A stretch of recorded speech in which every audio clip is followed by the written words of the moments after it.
Hi, welcome to my channel. Now I'm sharing an old video of mine baking red velvet cookies.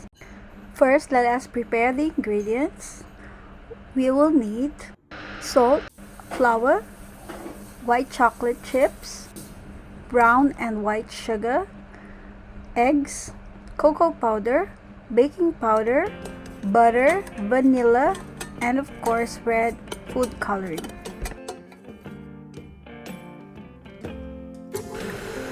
First, we need to cream the butter.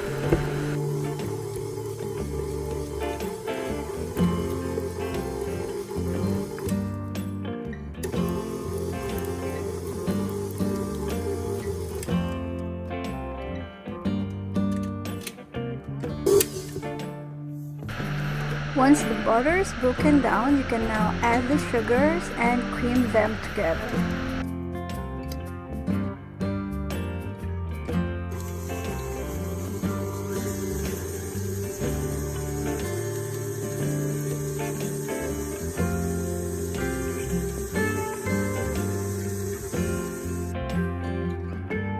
It should look like this.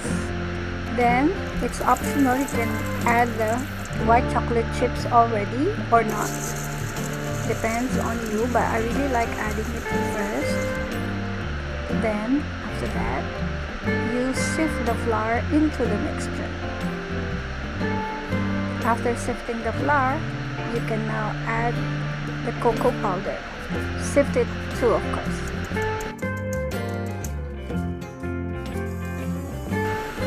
Mix them all together in medium speed.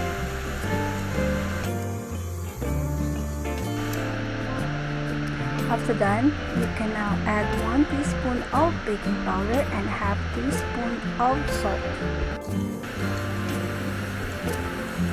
Mix again at low speed.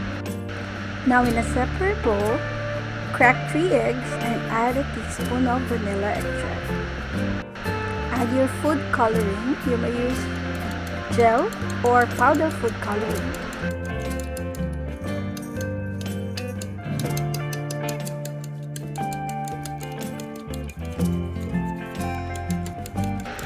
Mix all the liquid ingredients together.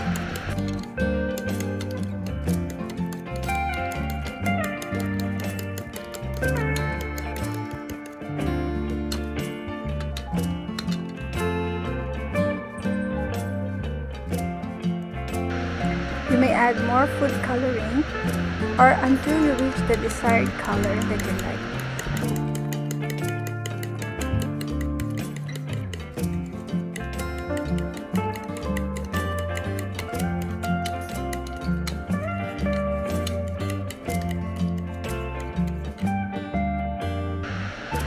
Now add the liquid mixture to the mixing bowl.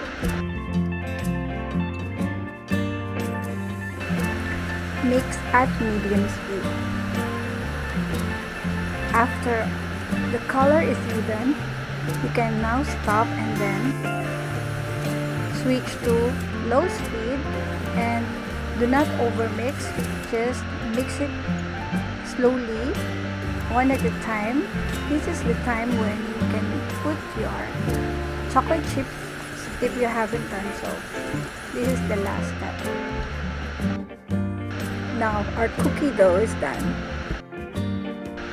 To divide our dough into small pieces, you can use an ice cream scoop or scale them so they have the same measurement, the same sizes. Form them into ball shape. And then line them up on baking tray. This dough, you don't need to chill or freeze them, but if you cannot finish them, you can save some by keeping them in the freezer. Remember to arrange each dough ball at least 2 inches apart. You may also place chocolate chips on top before baking. In a preheated oven, bake at 180 degrees Celsius for 15 minutes.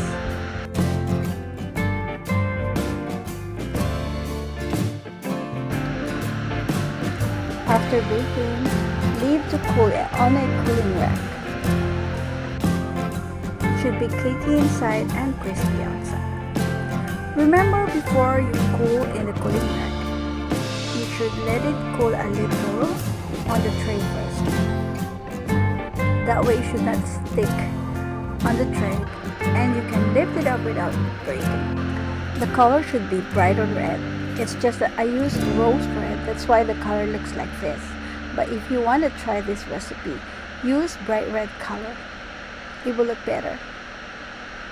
Hope you like this video. Thank you for watching and see you on my next vlog.